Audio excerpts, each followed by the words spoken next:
Tu n'as même pas d'argent pour manger, vieil homme puant. Dégage d'ici, allez. » Ce sont les mots durs que M. Arthur a entendus. Un homme simple qui vivait dans la rue, mais qui, malgré toutes les difficultés, le froid et la faim, n'avait jamais perdu la foi. Il avait un cœur bon. Il tenait à aider et à partager le peu qu'il avait, même avec les animaux errants. Un jour, il est passé devant une résidence luxueuse et a aperçu Juliane, un agent immobilier célèbre dans la région, en train de négocier une villa.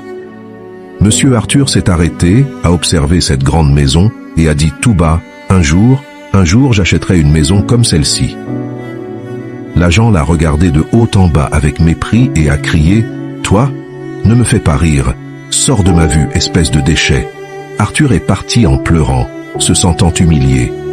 Mais il ne savait pas que le destin préparait déjà un retournement de situation.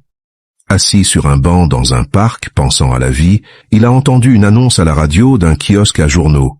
« Attention, la famille de cet homme le recherche depuis 30 ans pour lui remettre un héritage. Il est le seul héritier du testament de son cousin. Si quelqu'un connaît Arthur Morera, merci de nous contacter. » Arthur a écarquillé les yeux. Son cœur s'est emballé. « Est-ce que c'est moi ?» pensa-t-il. Il a couru chez le notaire et là, il a eu la confirmation. Sa famille le cherchait depuis des décennies. L'héritage a été remis, faisant de cet homme humble l'un des plus riches de la région. La première chose qu'il a faite, il est retourné à l'endroit même où il avait été humilié. Il a trouvé le même agent et a dit « Bonjour, jeune homme. Vous vous souvenez de moi ?» L'agent a sursauté. Même bien habillé, il a reconnu le regard de cet homme. Monsieur Arthur, avec un sourire calme, a demandé « Cette maison est-elle toujours à vendre ?»